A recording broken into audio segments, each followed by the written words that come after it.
what is the relationships of Einstein and Surfskate?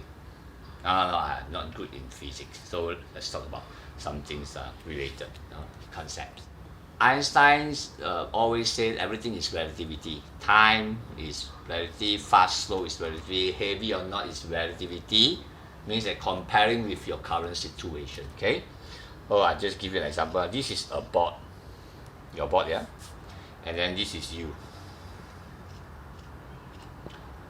When the board moves and you are not, the board moves fast.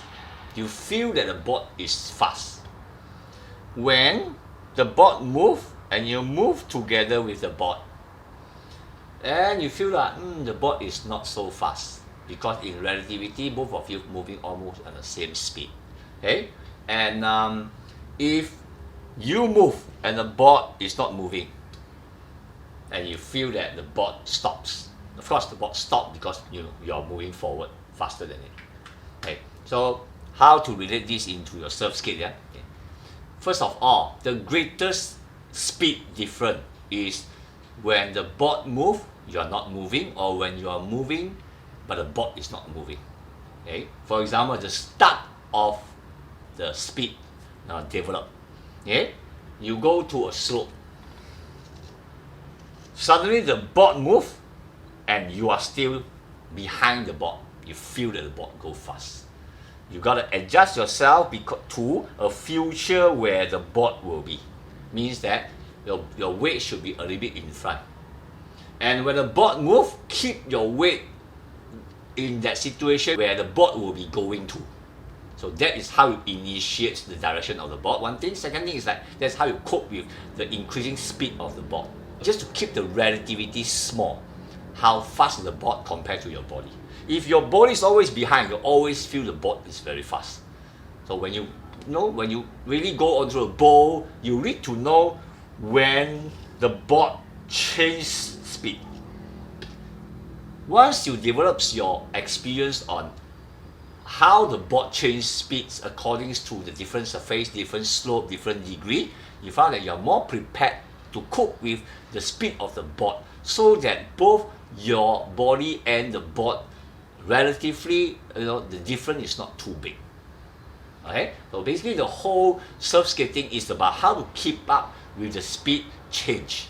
If the speed change with you too great and your body cannot respond to it, and you fall. Because why? Because either the board stops or the board goes faster than you. So start with a very slow speed, and then feel the board. It's like when a board moves from 0, okay, to when it's moving, where you should place your body.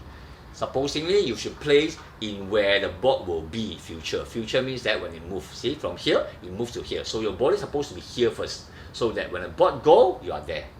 Not staying there and then let the board go.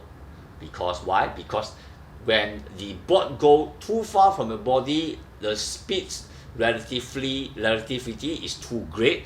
You can't catch up with it. It's really fast. Okay, it's the same as surfing. It's the same with other sports. You really need to cope with the speed. Okay, so that is the feeling which you find out that in the beginning of your surf skate journey, you find out everything is so fast. But after some times, when you can cope up with the speed, you find out how come it's the same speed? The speed never changed. But then you find out that everything is slower. No, it's actually not slower. You can feel the speed change with the wind, with the change of the scenery, but not with the speed of the board, because your body starts to cope up with the speed. When you lower yourself nearer to the ground, you found that it's faster. When you're further, because of the eye angle, then you feel that it's actually slower. Okay, so it's all relativity. Once you get this concept right, okay, when you ride your board, it is easier for you to understand how to cope with the speed, and then slowly you will understand how come all those people can ride on the boat with such a great speed. Remember, the change of the speed of the board always according to the environment, to the slope, to everything. So get anticipation and then understand that always when the slope, curve, everything, the speed of the board will change. So that is the most difficult parts on surf skate.